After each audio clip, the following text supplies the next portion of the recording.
Sir, നിങ്ങൾ ഈ പറയുന്ന ശ്രീലക്ഷ്മി എന്റെ മകളാണ് സാർ. തന്റെ മകളോ? കൊള്ളാം. എന്നിട്ട് ഈ പെൺകുട്ടി തന്റെ കൂടെയാണ് താമസിക്കുന്നതെന്നുള്ള വിവരം ഇതുവരെ നിങ്ങളുടെ മകൾക്കറിയില്ലേ? അറിയാം സാർ. പിന്നെ എന്തിനാണോ തന്റെ മകൾ കംപ്ലൈന്റുമായിട്ട് വന്നത്? എന്താ രാഗസുധേ? രാഗസുധയ്ക്ക് ശ്രീലക്ഷ്മി എങ്ങനെ പരിചയം? സാർ, അത് അങ്ങളുടെ മകളാണെന്നറിയാം. ശ്രീലക്ഷ്മി എന്നെ ചേച്ചി എന്നാ വിളിക്കുന്നത്. അതല്ലാതെ ഞങ്ങൾ തമ്മിൽ ഒരു മുൻപരിചയം ഇല്ല. ഞാൻ ഇവിടെ വെച്ചാ ശ്രീലക്ഷ്മി ആദ്യമായിട്ട് കാണുന്ന പോലും. എന്തൊക്കെയാണോ ഇത്? ആകെ തലവേദനയായാലോ. ആ പെൺകുട്ടിയാണെങ്കിൽ 20 വർഷം മുമ്പ് കാണാതെ പോയ അനിയത്തിയാണ് ഈ കുട്ടിയെന്ന് പറയുന്നു. അച്ഛനും അമ്മയും വിദ്യാഭ്യാസമില്ലാത്തതുകൊണ്ടാണ് കംപ്ലൈന്റ് തരാത്തതെന്നൊരു കഥയും. ഇവരെല്ലാം നേരെ തിരിച്ചും പറയുന്നു. സാർ, സത്യമായിട്ട് എന്റെ മോൾ അങ്ങനെ ഒരു കംപ്ലൈന്റ് തന്നത് എന്തിനാണെന്ന് അറിയില്ല സാർ. എന്തുവാണോ ഇത്? സ്വന്തം കുടുംബത്തിൽ നടക്കുന്നൊന്നും താൻ അറിയുന്നില്ലേ? എടോ, തന്റെ കയ്യിൽ ആ ശ്രീലക്ഷ്മിയുടെ ഫോൺ നമ്പർ ഉണ്ടോ? ഉണ്ട് സാർ. അവരെ വിളിച്ച് കാണാതായ രാഗസുധയെ ഇവിടെ കിട്ടിയിട്ടുണ്ട്, എത്രയും വേഗം സ്റ്റേഷനിലേക്ക് വരാൻ പറ. ശരി സാർ. എന്താ സാർ വിളിച്ചത്? മാഡം അത്യാവശ്യമായി പോലീസ് സ്റ്റേഷനിലേക്ക് ഒന്ന് വരണം. പോലീസ് സ്റ്റേഷനിലേക്കോ? എന്തിന്? മാഡം കാണാനില്ലെന്ന് പറഞ്ഞ് കംപ്ലൈന്റ് തന്ന പെൺകുട്ടി ഇപ്പോ നമ്മുടെ സ്റ്റേഷനിലുണ്ട്. എന്തിനാ ഒരു സ്റ്റേഷനിൽ വന്നത്? അത് മാഡത്തിന്റെ അച്ഛന്റെ ഷോപ്പിനടുത്ത് വെച്ച് എന്റെ സർവീസ് റിവോൾവർ മിസ്സായിരുന്നു. അത് തിരികെ കൊണ്ടുതരാൻ മാഡത്തിന്റെ അച്ഛനോടൊപ്പം വന്നപ്പോഴാ ഞങ്ങൾ ആളെ തിരിച്ചറിഞ്ഞത്. സി സാർ മാഡത്തിനോട് ഇങ്ങോട്ട് വരാൻ പറഞ്ഞു. മാഡം ഒന്ന് വന്നാൽ. സാർ, ഞാൻ അവരെ ഓൾറെഡി മീറ്റ് ചെയ്തു. ഇപ്പൊ എനിക്ക് പരാതിയൊന്നുമില്ല. സോറി സാർ, അവരെ കണ്ടിരുന്നെന്ന കാര്യം ഇൻഫോം ചെയ്യാതിരുന്നത് എന്റെ മിസ്റ്റേക്കാ.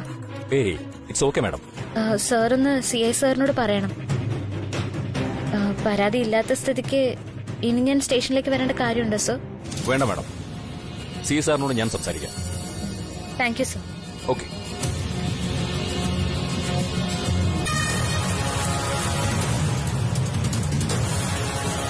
എന്നെയും എന്റെ ഭർത്താവിനെയും ഞങ്ങളുടെ വഴിക്ക് വിട്ടേക്ക്. ഞങ്ങളുടെ ജീവിതത്തിനിടയിലേക്ക് സാന്ദ്ര ഇനിയും വരരുത്. അതാർക്കും നല്ലതിനാവില്ല. ഒന്നാമത് സാന്ദ്രക്ക് ഇനി നല്ലൊരു ജീവിതമൊക്കെ ഉള്ളതല്ലേ. വെറുതെ ഞങ്ങളുടെ ജീവിതത്തിലേക്ക് ഇനിയും താൻ തലയിടണ്ട.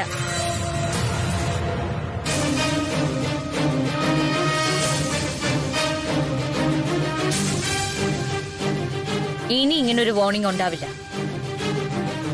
സാന്ദ്ര പോയിക്കോ. എന്നിട്ട് സ്വന്തം കാര്യം നോക്കി ജീവിക്കേ. പറ്റില്ലെങ്കിലോ?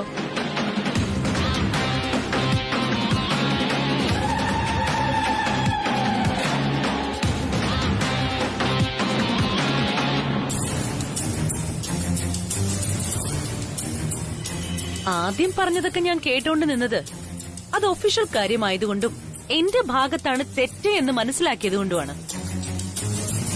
പക്ഷെ പോയ എന്നെ വിളിച്ചു നിർത്തി രണ്ടാമത് പറഞ്ഞത് എന്റെ പേഴ്സണൽ കാര്യം ആയതുകൊണ്ട് തന്നെ അത് കേട്ടുകൊണ്ടങ്ങ് പോകാൻ പറ്റില്ലല്ലോ ശ്രീലക്ഷ്മി മാഡം. ഞാൻ എങ്ങനെ ജീവിക്കണമെന്നും ആരുടെ കൂടെ ജീവിക്കണമെന്നും എനിക്കറിയാം. രവി സാറിന്റെ ഒരു സമ്മതം മതി ശ്രീലക്ഷ്മി വർമ്മൻ വില്ലയുടെ പടി ഇറങ്ങാനും സാൻഡ്ര ആ പടി കയറാനും. പിന്നെ ശ്രീലക്ഷ്മി എന്നൊരു പെൺകുട്ടിക്കോ ഭാര്യയ്ക്കോ എന്റെ മനസ്സിൽ ഒരു സ്ഥാനവും ഞാൻ കൊടുത്തിട്ടില്ല. അന്നും ഇന്നും ഞാൻ സ്ഥാനം കൊടുത്തതും പ്രതിഷ്ഠിച്ചതും രവിചന്ദ്രവർമ്മൻ എന്ന ആളെയാ. ആ ആളെ ഇന്നല്ലെങ്കിൽ നാളെ എന്നെ സ്വീകരിക്കുമെന്ന് എനിക്ക് ഉറപ്പുണ്ട്. അല്ലെങ്കിൽ ഈ സാൻഡ്ര മരിക്കണം, ആരെങ്കിലും കൊല്ലണം. കൊല്ലാനും സാന്ദ്രയെ പോലെ ആകാനൊന്നും ശ്രീലക്ഷ്മിക്ക് പറ്റില്ല. നീ ഇത്ര നേരം പറഞ്ഞതിന് നീരേറ്റ കോളനിയിൽ ഒരൊറ്റ വാക്കിലൊരു പേര് പറയും: അവിഹിതം. ഓ, ഇതിനെ അങ്ങനെ വിളിക്കാനൊന്നും പറ്റില്ലല്ലോ. എന്റെ ഭർത്താവ് അറിയാതെയല്ലേ നീ അദ്ദേഹത്തെ സ്നേഹിക്കുന്നത്? അപ്പൊ അതിന്റെ പേര് അവിഹിതം എന്നല്ല, അഹങ്കാരം എന്നാ. ദുർമരണം നടന്ന കുടുംബമായതിനാൽ ഒരു പിഞ്ചു പൈതലിന്റെ കാൽപാദം ഈ ഭവനത്തിൽ ചവിട്ടി നടക്കണം. ആ പാദസ്പർശത്താൽ മിക്ക പ്രശ്നങ്ങളും ഒഴിഞ്ഞു മാറാനുള്ള സാധ്യതയുണ്ട്. ജനിച്ചാൽ ഒരു നാളിൽ മരിക്കണമെന്ന ആ സത്യം ഉൾക്കൊണ്ട് തന്നെ ഒരു മരണത്തെ ഒരു ജനനം കൊണ്ട് ഒരു പരിധിവരെ സമീകരിക്കാനാവും. ഈ കുടുംബത്തിലും അത് സംഭവിച്ചു കഴിഞ്ഞിരിക്കുന്നു. അല്ലെങ്കിലും എണ്ണമറ്റാത്ത ഈ സ്വത്തുക്കൾക്കൊരു അനന്തരാവകാശം ഉണ്ടായാലേ പറ്റൂ. അതിനുള്ള സമയം സമാഗതമായി എന്ന് കരുതിയാൽ മതി. അനന്തരാവകാശിയായ ഒരു കുഞ്ഞിക്കാലിന്റെ സ്പർശനം ഈ ഭവനത്തിൽ പതിയണം. അതോടെ പുകഞ്ഞു നിൽക്കുന്ന ഭൂമി തണുക്കും. ഒപ്പം ദുരാത്മാവിന്റെ ചെയ്തികൾക്കും ശമനമാകും.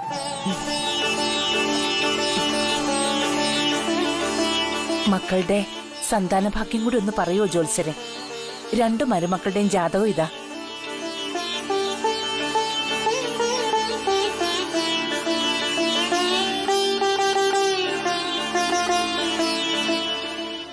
ശ്രീലക്ഷ്മി തിരുവാതിര നക്ഷത്രം, ധനുമാസത്തിലെ തിരുവാതിര നക്ഷത്രം, ഭഗവാൻ ശിവന്റെ നക്ഷത്രം. രാശിയുടെ 11ാം ഭാവത്തിലാണ് വ്യാഴം വരുന്നത്. ഈ രാശിയിലെ സ്ത്രീകൾക്ക് ഗർഭധാരണത്തിന് അനുയോജ്യമായ സമയമാണിത്.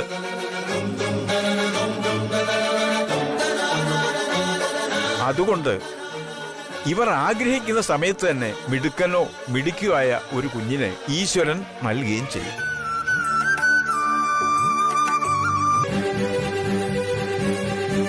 എന്നാൽ ശനി 5ാം ഭാവത്തിൽ ഇരിക്കുന്നതിനാൽ ചിലപ്പോൾ പ്രതീക്ഷിക്കുന്നതിലും കൂടുതൽ സമയമെടുത്തേക്കും.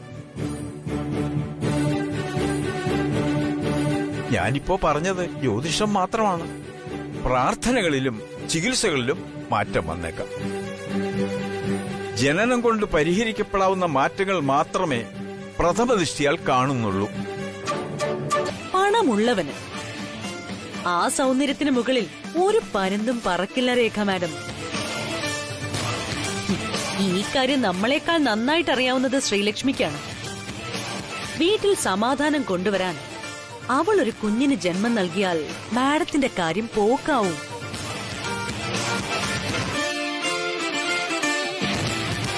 രണ്ടിലൊന്ന് അത് തീരുമാനിക്കേണ്ട സമയം ഇപ്പോഴാണ്. മാഡത്തിന് എന്താണോ നഷ്ടപ്പെട്ടത്, മാഡത്തിന് എന്താണോ ആവശ്യം, അതൊരു കുഞ്ഞു മുഖേന വളരെ ഈസിയായി നേടാൻ കഴിയും. ആ കുഞ്ഞിനെ മുൻനിർത്തി ശ്രീലക്ഷ്മി എന്നേക്കുമായിട്ട് ഒഴിവാക്കാനും പറ്റും. ഞാൻ എന്ത് ചെയ്യണമെന്ന് സാന്ദ്ര പറയുന്നത്? സ്ത്രീയാവണം. ഏതൊരു പുരുഷനും ആഗ്രഹിക്കുന്ന ഭാര്യ. തന്റെ ഇടത്തോടെ മാത്രം സംസാരിക്കുന്ന ഭാഷയില് വ്യത്യാസം വരണം.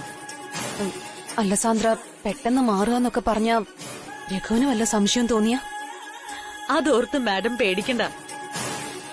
ഏതൊരു പെണ്ണിന്റെയും സ്വപ്നമാണ് അവളുടേതായ ഒരു കുഞ്ഞ്. അതിനെ ആർക്കും കുറ്റം പറയാൻ പറ്റില്ല. മാഡം ചിന്തിക്കുന്ന പോലെ ഒരു പ്രശ്നവും ഇല്ല. മാഡത്തിന് രഘു സാറിനോടുള്ള സമീപനത്തില് മാറ്റം വരുമ്പോ തന്നെ എല്ലാം ശരിയാവും. ജനിക്കാൻ പോകുന്ന കുഞ്ഞു വഴി മാഡത്തിന് കിട്ടാൻ പോകുന്നത് ഈ കണ്ട പ്രായം അത്രയും മാഡം വിചാരിച്ചിട്ട് നടക്കാത്ത കാര്യങ്ങളാ. ഇളയ മരുമകളെന്ന് മുദ്രകുത്തി തഴയപ്പെട്ട് രവിസാറിന്റെ തണലില് ജീവിക്കുന്ന അനിയന്റെ ഭാര്യ എന്ന സ്ഥാനത്ത് നിന്ന് അറിയാവുന്നതും അറിയാത്തതുമായ വർമ്മൻ കുടുംബത്തിലെ സമ്പാദ്യങ്ങളുടെ മുഴുവൻ അവകാശിയുടെ അമ്മ എന്നത് നിസ്സാരമായൊരു സ്ഥാനക്കയറ്റമല്ല. ഞാൻ പറയുന്നത് പോലെയൊക്കെ മാഡം ചെയ്താ മതി. മറ്റൊരു ശ്രീലക്ഷ്മിയല്ല, ഈ വീട്ടിലെ മഹാലക്ഷ്മി ആക്കും ഈ സാൻഡ്ര. ഉറപ്പാണ്.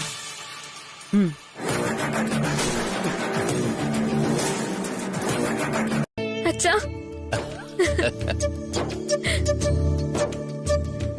അതെ മോളെ, നഷ്ടപ്പെട്ടു നമ്മൾ കരുതിയ നമ്മുടെ ഈ കോളനിയും ഈ വീടും എല്ലാം നമ്മുടേതായിട്ട് തന്നെ നമുക്ക് തിരിച്ചു കിട്ടി. അതെങ്ങനെ? ഈശ്വരനായിട്ട് നമുക്ക് തിരികെ തന്നതാ. അച്ഛൻ പറയുന്നത് എല്ലാം മോൾക്ക് മനസ്സിലാവും. അതെ, ദേ ഇവരെല്ലാരും മോളെ കാത്തു നിൽക്കായിരുന്നു.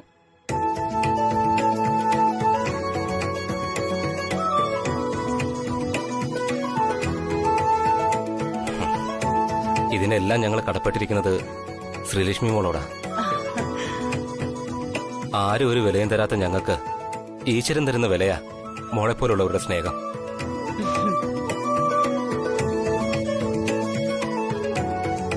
ഈ നമ്മളാരും ശ്രീലക്ഷ്മിയുടെ ആരുമല്ല. എന്നിട്ടും ഞങ്ങളോട് കാണിച്ച ഈ മനസ്സലിവിന് ദയക്ക് ശ്രീലക്ഷ്മിക്ക് നല്ലത് മാത്രമേ വരൂ.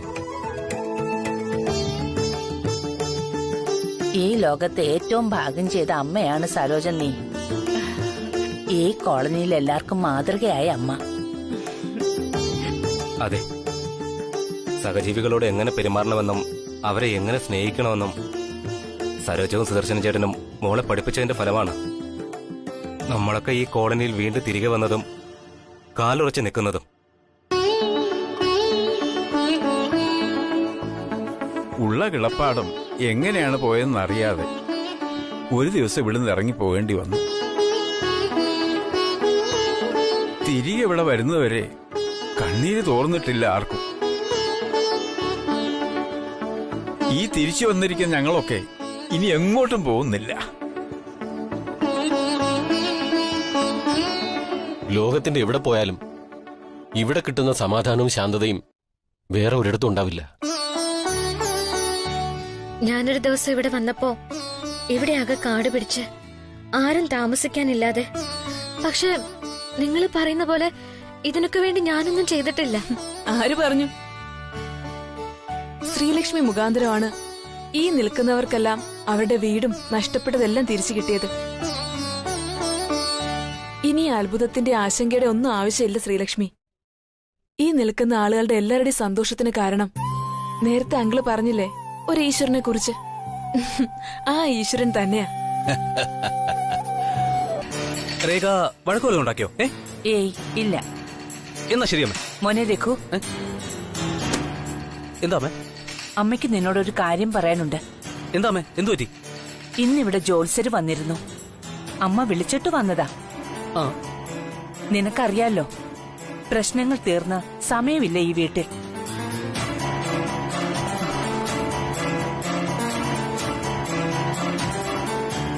അതിനൊരു പരിഹാരമായി ജോത്സ്യൻ പറഞ്ഞത് ഈ കുടുംബത്തിൽ ഒരു കുഞ്ഞ് ജനിക്കണമെന്നാ. നിന്റെയും രേഖയുടെയും വിവാഹം കഴിഞ്ഞിട്ട് ഇപ്പൊ ഇത്രയും വർഷമായില്ലേ? ഇനിയെങ്കിലും നിങ്ങൾ രണ്ടാളും ഒരു കുഞ്ഞിനെ കുറിച്ച് ചിന്തിക്കണം. അതൊരു പ്രശ്ന പരിഹാരമായി മോൻ കാണണ്ട. എന്നായാലും നിങ്ങൾക്കൊരു കുഞ്ഞു വേണമല്ലോ. പണ്ടൊരു തവണ രേഖയോട് ഞാൻ ഈ കാര്യം സൂചിപ്പിച്ചതാമേ. അമ്മയായാൽ സൊസൈറ്റിയിലുള്ള നിലയും വിലയും പോകുന്നു, പ്രായം കൂടുതൽ തോന്നിക്കുന്നൊക്കെയാ അവൾ അന്ന് പറഞ്ഞ മറുപടി. ആ കാര്യം പറഞ്ഞ് ഞങ്ങൾ പലപ്പോഴും വഴക്കിടാറുമുണ്ട്. മനസ്സുകൊണ്ട് പോലും ഒരു അമ്മയാവാൻ അവൾക്ക് കഴിയില്ല എന്നാണ് ആ വഴക്കിന്റെ അവസാനം അവൾ പറഞ്ഞു നിർത്തുന്നത്. ഇപ്പൊ അതേപ്പറ്റി ഞാൻ സംസാരിക്കാറ് പോലുമില്ല. ഒരമ്മയുടെ മഹത്വവും കടമയും തിരിച്ചറിയാത്ത ഒരാളോട് എന്ത് പറഞ്ഞിട്ട് എന്ത് കാര്യം? ഇനിയും ഇവിടെ നിന്ന് നിങ്ങൾ എങ്ങോട്ട് പോകുന്നില്ല. അങ്ങനെ മാറി താമസിക്കണമെന്നൊരു തോന്നലുണ്ടായാൽ അത് എന്റെയും ശ്രീലക്ഷ്മിയുടെ ഒപ്പമായിരിക്കണം. ഒന്ന് വിളിച്ചാൽ കേൾക്കുന്ന ദൂരത്ത്, ഓടി വന്ന് കാണാൻ കഴിയുന്ന ദൂരത്ത് നിങ്ങളുണ്ടായിരിക്കണം. പിന്നെ ജോലിയുടെ കാര്യം, ഇനിയും തട്ടുകട നടത്തി ജീവിക്കണമെന്ന് ഞാൻ പറയുന്നില്ല. ജോലി ചെയ്ത് ജീവിക്കുക എന്നുള്ളത് ഏതൊരാളുടെയും ആത്മാഭിമാനത്തിന്റെ കാര്യമാണ്. എങ്കിലും താല്പര്യമില്ലാത്തൊരു ജോലി ചെയ്യരുതെന്ന് അഭിപ്രായക്കാരനാണ് ഞാൻ. ശ്രീലക്ഷ്മിക്ക് പകരം കരിക്കൊത്തിയമ്മ ഞങ്ങൾക്കൊരു മോളെ തന്നു. സുധ എന്ന അവളുടെ പേര്.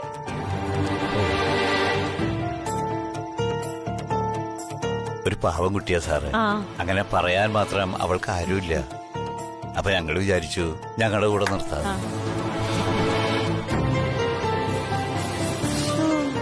എന്നാലും അവളിതെങ്ങോട്ട് പോയി? ചില നേരത്തെ നിന്ന നിപ്പി കാണില്ല കുട്ടിയെ. സാറിനെ ഒന്ന് പരിചയപ്പെടുത്തി തരാന്ന് വെച്ചാ ആളെ കണ്ടുകിട്ടണ്ടേ? അത് സാരമില്ല സരോജന, ഇനി ഒരിക്കലാകട്ടെ. ആ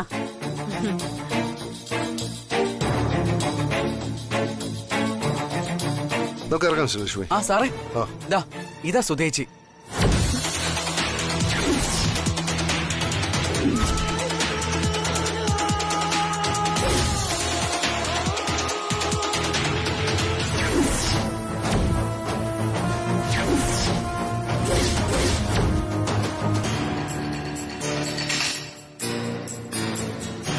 ശ്രീലക്ഷ്മിയുടെ വീട് തട്ടുകട, നീരേറ്റ് കോളനി. അങ്ങനെ ശ്രീലക്ഷ്മി പോകാൻ ഇടയുള്ള എല്ലാ സ്ഥലങ്ങളും രാഗസുധ തന്റെ സാന്നിധ്യം അറിയിച്ചു കഴിഞ്ഞു. ദിവി, ഇങ്ങനൊരു വേഷം കെട്ടി അവൾ ആ വീട്ടിൽ നിലയുറപ്പിക്കുമെന്ന് നമ്മൾ കരുതിയതേയില്ലല്ലോ. അപ്രതീക്ഷിതമായിട്ടല്ലേ ഓരോന്നും നടന്നത്. ഇങ്ങനെയുള്ള അപ്രതീക്ഷിത സംഭവങ്ങൾ നീ മുഖേന ഒഴിവാക്കണമായിരുന്നു. മറവിലിരുന്ന് അവൾ ശ്രീലക്ഷ്മിയെ കൊണ്ട് ഓരോന്ന് ചെയ്യിച്ചാൽ കയ്യും കെട്ടി നോക്കി നിൽക്കാന്നല്ലാതെ എനിക്കോ നിനക്കോ വേറൊന്നും ചെയ്യാൻ പറ്റില്ല. രാഗസ്വതിക്ക് പകരം ശ്രീലക്ഷ്മിയാണ് പകരം ചോദിക്കാൻ ഇറങ്ങുന്നതെങ്കിൽ കാര്യങ്ങൾ നമ്മുടെ കയ്യിൽ നിൽക്കില്ല. ആരോഗ്യപരമായ പ്രതികാരത്തെക്കാൾ കൂടുതൽ വേദനിക്കുന്നതും സമാധാനം നഷ്ടപ്പെടുന്നതും ചതിയിലൂടെയുള്ള പ്രതികാരമാണ്. ശ്രീലക്ഷ്മിയും രാഗസുധയും പരസ്പരം കണ്ടിട്ടുണ്ടെങ്കിൽ, പഴങ്കഥകൾ പരസ്പരം പങ്കുവച്ചിട്ടുണ്ടെങ്കിൽ സൂക്ഷിക്കണം രാജാറാം. മുന്നിൽ നിൽക്കുന്നത് ശ്രീലക്ഷ്മിയാണെങ്കിൽ സത്യം പറഞ്ഞ് മനസ്സിലാക്കാനും രക്ഷപ്പെടാനും ചിലപ്പോൾ നമുക്ക് സാധിച്ചെന്ന് വരില്ല. രവി, രാഗസുധ വീട്ടിലുണ്ടായിരുന്നുവെന്ന് നമ്മൾ കരുതുന്ന കാലയളവിൽ ശ്രീലക്ഷ്മി നിന്നോടൊപ്പമായിരുന്നു. ആരോട് ചോദിക്കണം? നിന്നോടോ അതോ രഘുവിനോടോ? നീ പറഞ്ഞ സ്വത്തുക്കളിലേറെയും അവൻ അധ്വാനിച്ചുണ്ടാക്കിയത് തന്നെയാ. നിന്റെ ഭർത്താവും നീയും ഇവിടെ എന്താ ഉണ്ടാക്കിയിട്ടുള്ളത്? കുറച്ച് മനസമാധാനക്കേടല്ലാതെ.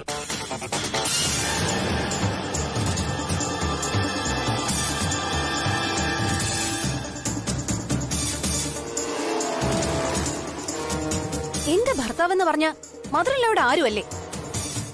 ഞാൻ വീട്ടിൽ നിന്ന് വന്നപ്പോ കൊണ്ടുവന്നതാണോ ഇതിനെ? എല്ലാവരും കൂടി എന്റെ തലയിൽ കെട്ടിവെക്കുന്ന പോലെ പിടിച്ച് കെട്ടിച്ചതല്ലേ? രഘുവിന് ഇതൊന്നും ചോദിക്കാനുള്ള മനസ്സുമില്ല, താല്പര്യമില്ല.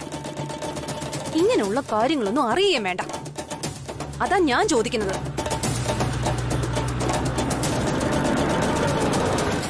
ഞങ്ങൾക്ക് കൂടി അവകാശമുള്ളതെടുത്ത് ഇങ്ങനെ ദൂർത്തടിക്കാൻ പറ്റില്ല. ശരി,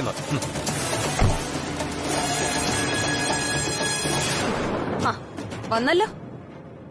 രഘു ഇങ്ങനെ ഫയലും പിടിച്ച് തെക്ക് വടക്ക് നടന്നോ? ഇവിടെ നടക്കുന്നത് വല്ലതും രഘു അറിയുന്നുണ്ടോ, കാണുന്നുണ്ടോ? അറ്റ്ലീസ്റ്റ് ശ്രദ്ധിക്കെങ്കിലും ചെയ്യുന്നുണ്ടോ? ഇല്ല, അറിയുന്നില്ല. അത് ചോദിച്ചറിയാനാ ഓഫീസിൽ തിരക്കുണ്ടായിട്ടും ഞാൻ ഇങ്ങോട്ട് വന്നത്.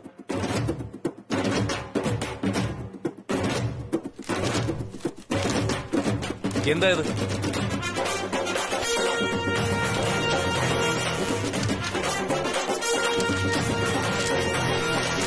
ഇത് ഞാൻ സാന്ദ്രയെ ഏൽപ്പിക്കാൻ പറഞ്ഞ ഫയലുകളാണല്ലോ, എന്റെ കഴിഞ്ഞ മാസത്തെ ബില്ലുകൾ. രഘുവന്ദൻ ഇതും വാങ്ങി ഇങ്ങോട്ട് വന്ന്. കഴിഞ്ഞ ഒരു മാസത്തെ നിന്റെ ചെലവ് 8,60,000 രൂപയോ?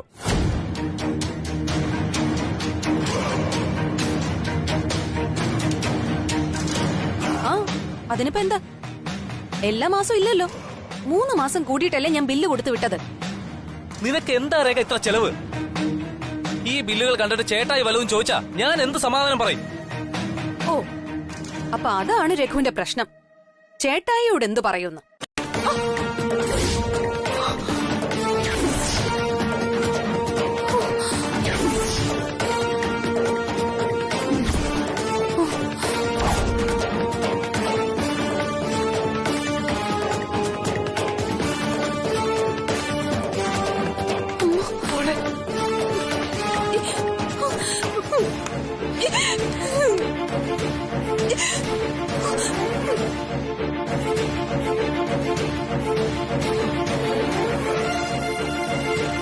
രാജേശ്വരി, എന്താ അപ്രതീക്ഷിതമായ ഒരു വരവ്? അങ്ങനെ വരുമ്പോഴല്ലേ ഇങ്ങനെയുള്ള നേർക്കാഴ്ചകൾ പലതും കാണാൻ കഴിയൂ. രാജേശ്വരി, അത് ഇപ്പൊ ഞാൻ കണ്ടതിനപ്പുറം എന്തെങ്കിലും പറയാനുണ്ടെങ്കിൽ മാത്രം ഗായത്രി അമ്മ വാ തുറന്നാ മതി. വെറുതെ കള്ളം പറയാൻ മെനക്കെടണമെന്നില്ല. കുടുംബമാവുമ്പോ അല്ലറ ചില്ലറ പ്രശ്നങ്ങളൊക്കെ ഉണ്ടാവില്ലേ? ഇതാണോ അല്ലറ ചില്ലറ പ്രശ്നങ്ങൾ? എനിക്ക് ചോദിക്കേണ്ടതും സംസാരിക്കേണ്ടതും ഗായത്രി അമ്മയോടല്ല, എന്റെ മകളുടെ ഭർത്താവിനോടാ. കാരണം ഞാൻ കൈപിടിച്ച് രഘുവിന്റെ കയ്യിൽ ഇവളെ ഏൽപ്പിച്ചപ്പോഴുണ്ടായിരുന്ന വിശ്വാസമാ ഇപ്പൊ കൺമുമ്പിൽ വീണുടഞ്ഞത്. എന്റെ മോൾ എന്താണ് കുറ്റം ചെയ്തതെന്ന് അവിടെ നിൽക്കട്ടെ. ഒരു ഭർത്താവ് ഭാര്യയോട് പെരുമാറുന്നത് ഇങ്ങനെയാണോ? നിന്നോട് വിളിക്കുമ്പോഴൊക്കെ ഞാൻ ചോദിക്കാറില്ലേ മോളെ, നിനക്കിവിടെ എന്തെങ്കിലും പ്രശ്നമുണ്ടോന്ന്? നിന്റെ എടുത്തുചാട്ടം പലപ്പോഴും പല പ്രശ്നങ്ങളിലെ ചെന്നെത്തുന്നു. പണത്തിന് മീതെയാണ് ബന്ധങ്ങൾ. ബന്ധങ്ങൾ അറ്റുപോയാൽ പണം കൊടുത്ത് തിരികെ വാങ്ങാൻ കഴിയില്ല. അത് ഇനിയെങ്കിലും മനസ്സിലാക്കുക. ശ്രീലക്ഷ്മിയോ,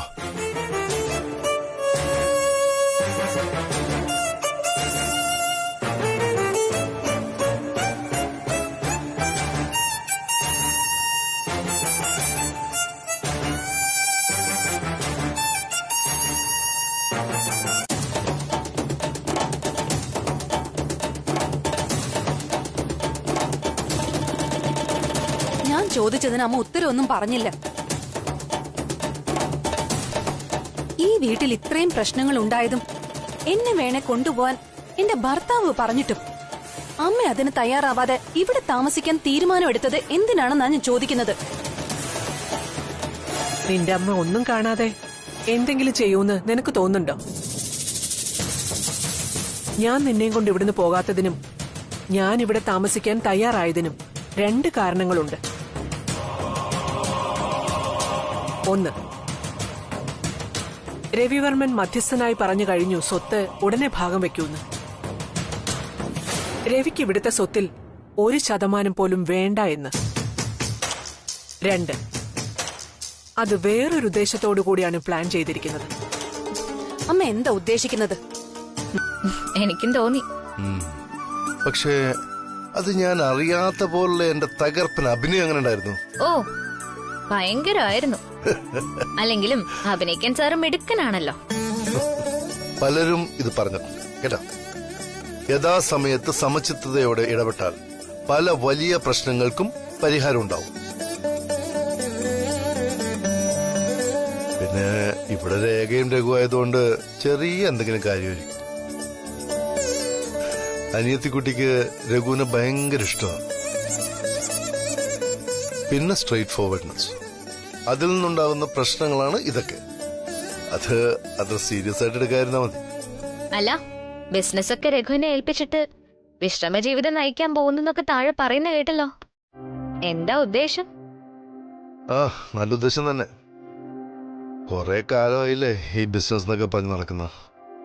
ഇനി കുറച്ച് റെസ്റ്റ് ആകാമെന്ന് തോന്നി. ആ കാര്യം അവിടെ നിൽക്കട്ടെ.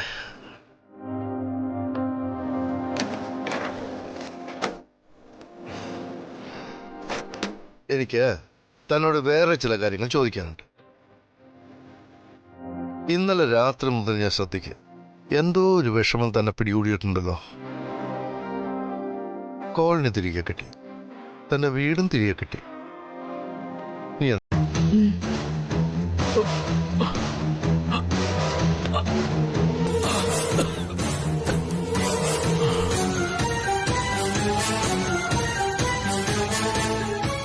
ഏത് നേരേറ്റു ഒരു മേൽക്കൂരയ്ക്ക് കീഴെ സുദർശനും സരോജവും മോള് ദീർഘസുമംഗലിയായിരിക്കും പ്രാർത്ഥിച്ചപ്പോ ആ ചുവരിനിപ്പുറം ഞാൻ പ്രാർത്ഥിച്ചത് അതേ മോളുടെ ഭർത്താവിനെ കൊന്ന് ആ താലി തന്നെ അറുക്കാൻ വേണ്ടിയായിരുന്നു. പരസ്പരം തിരിച്ചറിയാതെ പോയ പ്രാർത്ഥനകളിൽ രവിവർമ്മന്റെ ഭാഗ്യം കൊണ്ട് മാത്രം ജീവൻ നഷ്ടമായില്ല.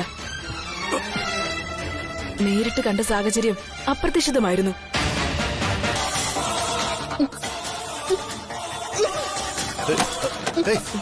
ശ്രീലക്ഷ്മി, എന്താ പറ്റിയ?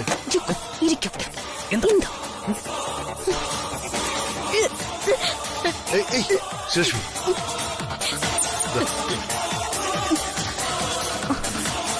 മോളെ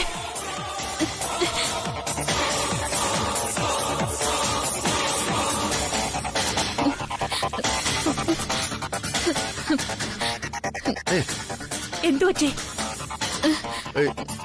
എന്തുറ്റി? എനിക്ക് തല ഇറങ്ങുന്ന പോലെ. അയ്യോ മോളെ സൂക്ഷിച്ച്.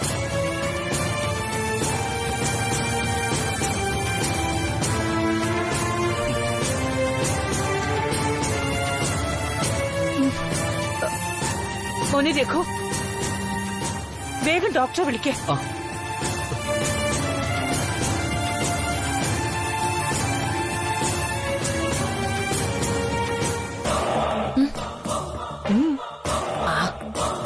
അമ്മ കഴിക്കേ.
എല്ലാരും വലിയ ടെൻഷനിലാണല്ലോ. പറയാൻ മാത്രം അസുഖമൊന്നും ശ്രീലക്ഷ്മിക്കില്ല. പിന്നെ ഒരു ഗുഡ് ന്യൂസ് ഉള്ളത്, ശ്രീലക്ഷ്മി പ്രഗ്നന്റ് ആണ്.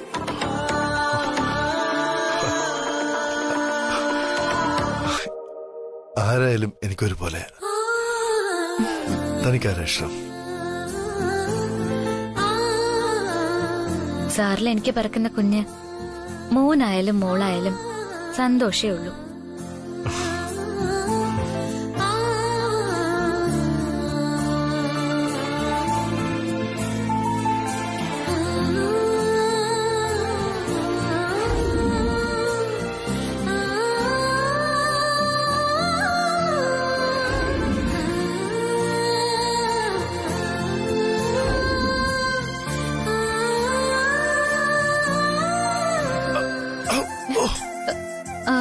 എന്താ? ആരോ എന്നെ തള്ളി മാറ്റിയ പോലെ.